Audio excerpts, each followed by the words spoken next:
नमस्कार विद्यार्थियों। इससे पहले के पार्ट में हम प्रश्नावली 18.1 के क्वेश्चन नंबर 1 से लेकर 5 तक कंप्लीट कर चुके हैं। आज इस वाले पार्ट में हम क्वेश्चन नंबर 6 से लेकर क्वेश्चन नंबर 11 तक कंप्लीट करेंगे। प्रश्नावली है अपने 18.1, उसके बचे हुए जितने क्वेश्चन आज हम कंप्लीट करेंगे। तो चलते हैं क्वेश्चन नंबर 6 की ओर। ठीक है, तो क्या बोला गया है, यदि P of A is equal to 0.65 तो A नहीं की प्रायिकता क्या है, ये आपको फाइंड करना है। ठीक है, तो एक बेसिकली फॉर्मूला होता है इस वाले चैप्टर में। आपकी फॉर्मूला है क्या कि P of A plus P of A bar is equal to होता है आपके पास 1। ये फॉर्मूला आपको याद करना है। होता है क्या इसका मतलब, समझते हैं। हमने बताया था कि P ऑफ A क्या होता है, किसी घटना के घटित होने की प्रायिकता या फिर घटना A के घटित होने की प्रायिकता, ये क्या होती है अपने P ऑफ A। अगर मैं आपसे पूछूं कि P ऑफ A बार क्या होता है, तो ये घटित होने की प्रायिकता, तो ये नहीं घटित होने की प्रायिकता, तो हो जाएगा आपके A के घटित नहीं होने की प्रायिकता, नहीं होने की प्रायिकता। ठीक है, ये आपके P ऑफ A बार हो गया। तो इस फॉर्मूले में है क्या कि किसी घटना के घटित होने की प्रायिकता प्लस घटना के नहीं घटित होने की प्रायिकताओं का जो योग होता है वो कितना होता है, हमेशा 1 होता है। इसको P of A plus P of A bar is equal to कितना होता है, 1 होता है। इसका मतलब क्या होता है, जैसे कि मैंने एक सिक्के को छाला, मैंने आपसे पूछा कुल संभावित परिणाम कितने होंगे सिक्के को छालने पर। कुल परिणाम आपने कहा सर एक तो हेड आ सकता है और एक टेल आ सकता है। मैंने कोई घटना ली, हेड आना या फिर चित आना, तो घटना की अनुकूल स्थिति क्या हो जाएगी, घटना के अनुकूल स्थिति क्या हो जाएगी, हेड आना अनुकूल स्थिति। तो घटना के अनुकूल स्थिति क्या हो जाएगी आपके पास, हेड आना, तो केवल हेड होगी। ठीक है दोस्तों, तो ये हो जाएगा आपके पास कुल संभावित परिणाम 2 और घटना के अनुकूल स्थिति 1। तब मैं पूछूं आपसे घटना एक है आपके पास, यहां लिख सकते हो आप कि एक है आपके पास हेड आना, ठीक है ना, बराबर घटना के अनुकूल स्थिति होगी। अगर मैं आपसे पूछूं कि P ऑफ A यानी कि हेड आने की प्रायिकता कितनी होगी, तो आप कहोगे सर अनुकूल स्थिति बटा कुल स्थिति 1/2। मैं आपसे पूछूं कि हेड नहीं आने की प्रायिकता क्या होगी, तो P ऑफ A बार लिख दूंगा मैं। एक है अपने पास हेड आना, तो हेड नहीं आना यानी A बार, तो हेड नहीं आएगा तो क्या आएगा, टेल आएगा। अब टेल टोटल कितने अपने पास, एक ही है टेल, तो 1 बटा कुल अनुकूल कुल स्थितियां कितनी है 2, तो ये इसकी प्रायिकता कितनी होगी 1/2। ये है हेड आने की प्रायिकता, ये हेड नहीं आने की प्रायिकता।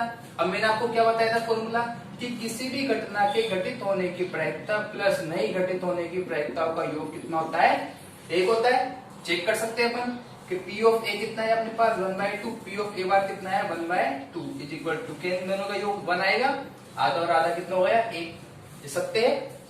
ठीक है, तो ये फॉर्मूला आपको ध्यान में रखना है कि किसी भी घटना की घटित होने की प्रायिकता प्लस नहीं घटित होने की प्रायिकता का योग कितना होता है, 1 होता है। तो इसी पर आधारित क्वेश्चन नंबर अपने 6 है। क्वेश्चन नंबर 6 में क्या बोला गया अपन से कि P of A is equal to 0.65। तो इसी फॉर्मूले के आधार पर अपने क्वेश्चन नंबर 6 है, जिसमें अपन से बोला गया है कि P of A is equal to कितना है 0.65। क्वेश्चन नंबर 6 कि P of A is equal to कितना है अपने पास 0.65। ठीक है दोस्तों, तो A नहीं की प्रायिकता आपको ज्ञात करनी है, यानी आपको फाइंड करना है P of A bar is equal to question mark. ठीक है, तो मैंने आपको फॉर्मूला बता दिया था, इसका सॉल्यूशन देखो क्या होगा। हम जानते हैं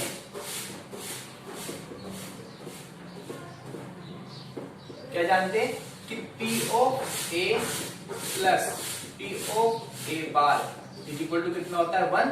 तो इसमें पुट कर दो वैल्यू, P ऑफ A अपन को पता है कितना हो जाएगा 0.65 plus P of A bar नहीं पता, तो P ऑफ A बार की जगह P of A bar is equal to 1। हमें P ऑफ A बार की वैल्यू निकालनी है, तो आपको पता है इस वाले पद को मैं बराबर के दाईं ओर ले जाऊंगा, तो ये प्लस का किस्म हो जाएगा माइनस में, तो यहाँ P ऑफ A की जगह P of A bar is equal to 1 की जगह 1, ये वाला पक्ष उधर जाएगा क्या हो जाएगा 0.65। तो इसी प्रकार P ऑफ ए बार अपने पास कितना हो जाएगा, 1 में से 0.65 माइनस करोगे तो 1.00 और यहाँ 0.65 हो जाएगा। पॉइंट के नीचे पॉइंट होना चाहिए, पता है आपको। 10 में से 5 गया 5, 9 में 6 गया 3 पॉइंट, 0 में 0 गया 0। तो आंसर कितना है 0.35। उम्मीद करता हूँ आपको समझ में आया होगा ये वाला क्वेश्चन। तो बढ़ते हैं नेक्स्ट क्वेश्चन की ओर। तो घटना एन ए की प्रायिकता है अपने पास 0.35। इसी प्रकार क्वेश्चन नंबर 7 देखते हैं अपन। क्वेश्चन नंबर 7 देखो क्या बोला गया है 7 में कि दो सिक्कों को एक बार उछालने पर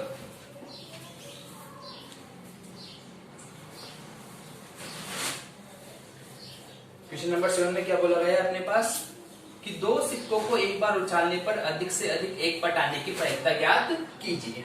चलो दोस्तों देखते हैं इसको।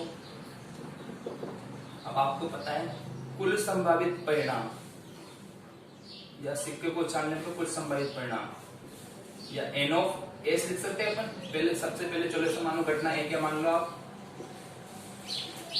अधिक से अधिक एक पट आना, अधिक से अधिक एक पट यानी क्या होता है टेल आना, ये घटना ए हुई। हम जानते हैं एन ऑफ एस, दो सिक्कों को एक बार उछालने कुल कितने संभावित परिणाम होंगे। आप कहोगे सर 2 की घात 2, एक सिक्के को 2 बार उछालूंगा तो 2 की घात 2 बराबर कितना हो जाएगा 4 हो जाएगा। पता है कौन कौन से होंगे, चलो वो भी देख लो आप। हेड हेड आ सकता है, हेड टेल आ सकता है, टेल हेड आ सकता है या फिर टेल टेल आ सकता है एक सिक्के को 2 बार उछालने पर। ठीक है, तो एन ऑफ एस टोटल कितना हुआ अपने पास 4 हो गए। इसी प्रकार N of A, N of A यानी क्या, अधिक से अधिक एक पट आना, यानी ज्यादा से ज्यादा अपने पास एक पट आ सकता है, एक से ज्यादा पट नहीं आ सकता। तो देखो किस कंडीशन में मैच हो रहा है। इसमें कितने पट है अपने पास 0 पट है, इसमें 1 पट है, इसमें कितना 1 पट है, इसमें कितना पट है 2 पट है। तो उसने क्या बोला है कि अधिक से अधिक एक ही पट आए, एक से ज्यादा नहीं आए। एक से कम आ सकते लेकिन एक से ज्यादा नहीं आए। तो अनुकूल स्थिति कौन कौन सी हो जाएगी अपने पास, हेड हेड जिसमें 0 पट है, हेड टेल जिसमें 1 पट है, टेल हेड जिसमें भी 1 पट है, और टेल टेल अपने पास अनुकूल स्थिति नहीं होगी। पता है क्यों, क्योंकि इसमें 2 टेल आ रहा है 2 पट आ रहा है। ठीक है, तो अनुकूल स्थिति टोटल कितनी हो जाएगी अपने पास 3। और हम जानते हैं कि P of A is equal to कितना होता है N of A upon N of S। किसी भी घटना के घटित होने की प्रायिकता बराबर घटना के अनुकूल स्थिति बटे घटना की कुल स्थिति। तो N ऑफ A कितना है अपने पास 3, N ऑफ S कितना है 4। तो ये अपना फाइनली क्या हो गया आंसर। बढ़ते क्वेश्चन नंबर 8 की तरफ। क्वेश्चन नंबर 8 क्या बोला गया है कि एक पासे को 2 बार उछाला जाता है, इसकी क्या प्रायिकता है कि संख्याओं का योग 9 और 13 है। ठीक है, चलो सबसे पहले क्वेश्चन नंबर 8 का फर्स्ट वाला करते हैं अपन। क्या बोला गया है, एक पासे को 2 बार उछालने पर इसकी क्या प्रायिकता है कि संख्याओं का योग 9 हो। चलो सबसे पहले आप लिख सकते हो सॉल्यूशन इसका। देखो एक पासे को 2 बार उछाल रहा हूं तो आपको पता है कुल कितने संभावित परिणाम होंगे, कुल संभावित परिणाम।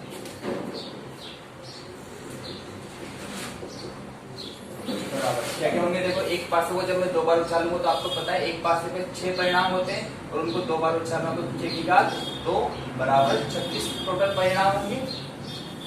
इस प्रकार आप वो भी देख सकते हो कौन कौन से होंगे कि एक पहले पासे को उछाला उस पे 1 आ गया, दूसरे को उछाला उस पे भी 1 आ गया। ठीक है, पहले को उछाला 1, दूसरे को उछाला 2, पहले को उछाला उस पे 1 आया, दूसरे पे 3 आया, पहले को उछाला उस पे 1 आया, दूसरे पे 4 आया। इसी प्रकार आगे आपके चलते रहेंगे 1 5 और 1 6। ठीक है, इसी प्रकार पहले को उछाला 2 आया, फिर 1 आया, फिर 2 2 2 3 2 4 2 5 2 6 3 1 3 2 3 3 3 4 3 5 3 6।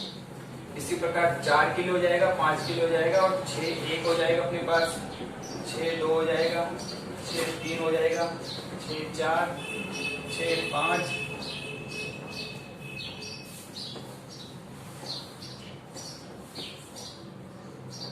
6 6। ठीक है दोस्तों, तो इस प्रकार देखो 36 परिणाम होंगे। 6 6 12, 6 18, 6 24, 6 30 और 6 36। ये टोटल 6 होंगे। 4 1 आ सकता है यहाँ पर अपने पास, 4 2 आ सकता है, 4 3 आ सकता है, 4 4 आ सकता है, 4 5 आ सकता है, या फिर 4 6 आ सकता है। इसी प्रकार 5 1, 5 2, 5 3, 5 4, 5 5, 5 6। ठीक है, ये आपको जानकारी के लिए बताया मैंने, जरूर नहीं है सारे सारे लिखो आप, आपको पता है कुल संभावित परिणाम। एक पासे को उछाला हूं तो 2 बार उछाला हूं तो 6 की घात 2 हो जाएगा, पासे को 3 बार उछाला हूं तो 6 की घात 3 हो जाएगा। ठीक है, तो ये टोटल आपके सामने परिणाम आएंगे। अब क्वेश्चन नंबर कुल संभावित परिणाम हो गए, यानी कि V के हो गए अपने पास n ऑफ s। अब आपने कोई घटना मानी एक, क्या जो क्वेश्चन में पूछा गया है कि संख्या का योग कितना हो, 9 हो, कि पासे पर प्राप्त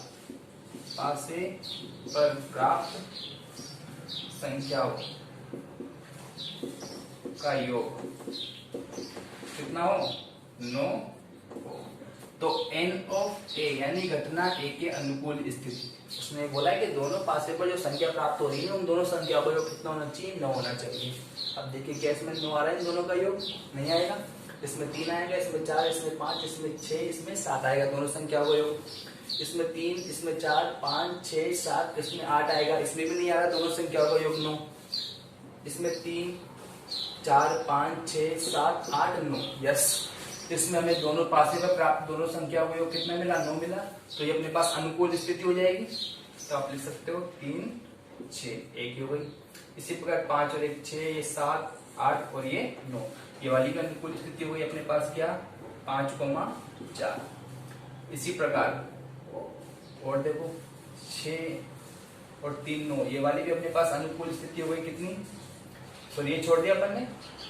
5 4 और 5 9, ये वाली भी अनुकूल स्थिति, ये वाली एक अनुकूल स्थिति, एक अनुकूल स्थिति ये वाली। ठीक है, 5, 4 1 हो जाएगा, 3 6 4 5 लिख लो आप इसको, 4, 5 5, 4 6, 3। ठीक है, तो टोटल आपके पास अनुकूल स्थितियां कितनी हुई, 1 2 3 4, 4 अनुकूल स्थितियां हुई, तो बराबर लिख सकते हो आप इसको 4। ठीक है दोस्तों, और हम जानते हैं कि P of A is equal to क्या होता है, N ऑफ A कितना, 4 upon N of S। S कितना है अपने पास 36, 4 से कटा 1 बार, 4 से कटा 12 बार। ठीक है, तो 1/12 क्या हो जाएगी, प्रायिकता, सॉरी 4 से कटा ये 9 बार। ठीक है, 4 से 1 बार, 4 से ये कट गया आपके पास 9 बार, तो 1/9 आपके क्या होगा इसका फाइनल आंसर। ठीक है, इसी प्रकार इसका सेकंड वाला जो क्वेश्चन है, ये तो फर्स्ट वाला क्वेश्चन हो गया अपने किधर, यहाँ से स्टार्ट हो गया फर्स्ट वाला क्वेश्चन। ठीक है, ये तो बेसिकली दोनों के लिए निकालना पड़ेगा आपको।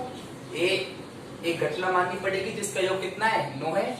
इसी प्रकार एक घटना भी मानोगे आप, सेकंड वाले में देखो क्या होता है, एक घटना आपने क्या मानी बी, संख्याओं का योग कितना है, 13 है। तो वही पासे पर प्राप्त संख्याओं का योग कितना है, 13 है। ठीक है, अब बताओ इन 36 के 36 कंडीशंस में से किस कंडीशन में दोनों पासों को फेंकने पर जो संख्या आ रही है उनका योग 13 आ रहा है। आप देखोगे सर ज्यादा से ज्यादा पहले पासे पर 6 आ सकता है, दूसरे पासे पर भी ज्यादा से ज्यादा 6 आ सकता है।